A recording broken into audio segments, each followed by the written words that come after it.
Parker's a music professor. Um, I I have a feeling he's a pretty talented guy who has made some choices in his life that the small town life is perfectly fine for him. And teaching at school, having his own kind of private internal world, uh, and I think the sense of town that he has, of community, is something that's really important to him. And he's found a really good balance in his life. And he's strangely one of the only characters in this movie that doesn't change. Kind of is who he is. He's the given in this. And we talk about the dog here. And so this is not the kind of dog that you can buy. It makes a connection or it doesn't. It doesn't want anything. It can't be bought. It has a spontaneous sense of its own actions and its own sense of what is of worth.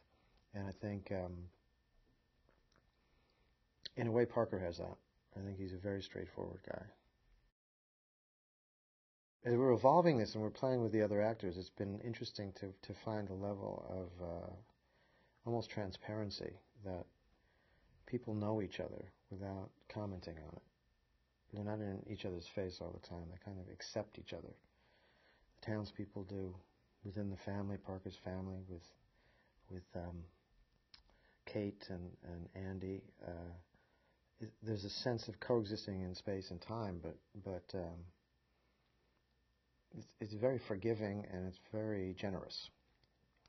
I think it's a quality that we wanted this film to have. A sense of forgiveness, generosity. Lasse is kind of a leprechaun. He's kind of a Swedish leprechaun, and he directs with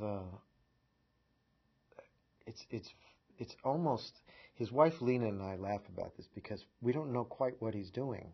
He's total control of what's going on, but we don't know quite what he's doing or how he's doing it. But it's a very subtle thing he has with all the departments, with us as actors. There's a sense of enormous freedom that we're all given. At the same time, we're doing what he wants us to do, but we found it ourselves. And I think that's one of the great things about him. Is he likes that sense of discovery. It's really important. He could very clearly, I'm sure, come in and say, okay, do this. Come in here, say this line like this, stand there, move over there, do this. But it makes it dry and in the end, not very affecting. It takes all the mystery out of it and the fun out of it. I feel very free to try things with him because he'll always pull me back if I go too far and keep it in the realm of the human, the believable. Lasse was really the perfect director for this because Lasse has this great sense of the minutiae of being human. He's very aware of what is becoming burlesque or pushing things one way or another. He's got a very delicate sense of what is true, what is honest and authentic. And I think it's really important in a movie like this. It's almost like a storybook. This is a fable. It's not, as I've been saying, it's not a novel. This is a fable. I've known Joan a long time. I think she was really still working at Steppenwolf Theater in Chicago when we met. And, we needed someone for this piece who, in a very simple story, would bring enormous depth and resonance. And when it was needed, a real sense of gravitas, of power. And she does have this quality of being very light, very kind of invisible. We were talking about the other day, but kind of an invisible way that people who know each other well coexist in space. And then at the same time, she can very quickly conjure a real depth that's way beyond that kind of simplicity. We had a great time doing Pretty Woman. And I think we all had a lot of fun making that. And I've seen Jason a few times, and not a lot. We don't live in the same city, and he also has this quality of being very human. And he can crank it up. He can be, sitcom funny and slapstick, but also can be really touching because it's human. They were very apprehensive about me meeting the dogs because the dogs make up their mind right away about you. They like you or they don't, and if they don't, there's no going back.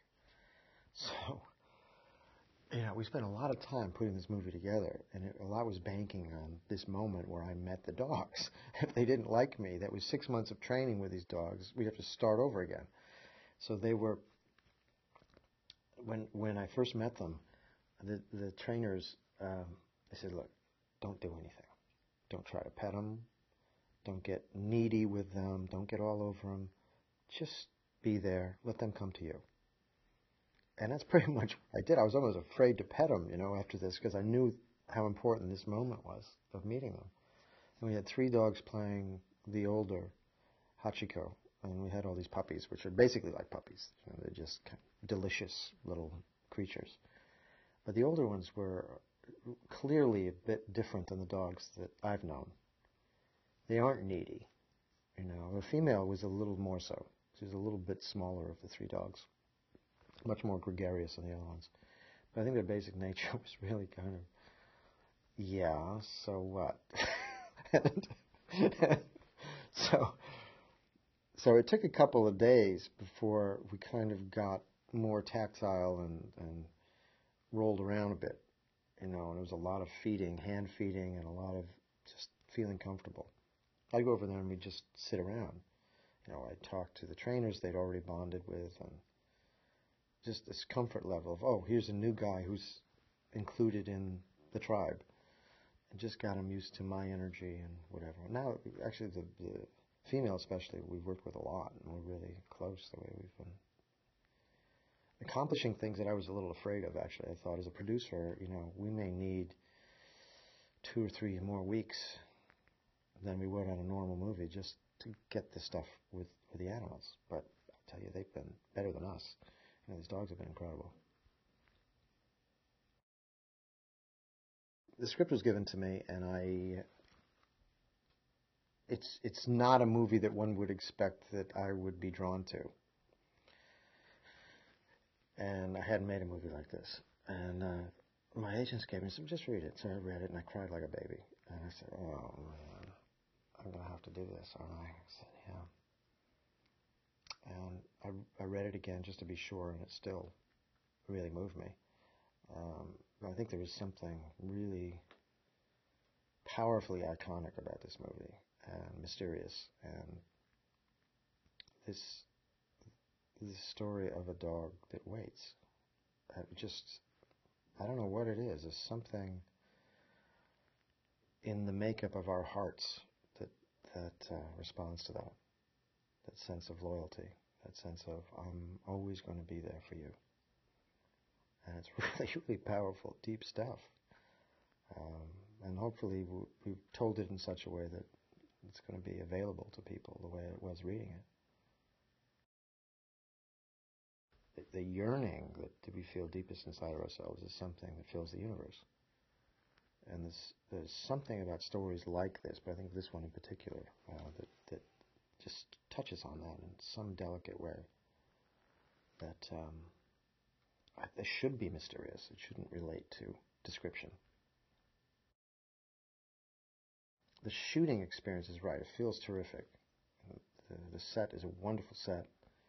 It feels very creative and feels very, very open. I think it should be that way for us to get it on film too. It makes it easier that way.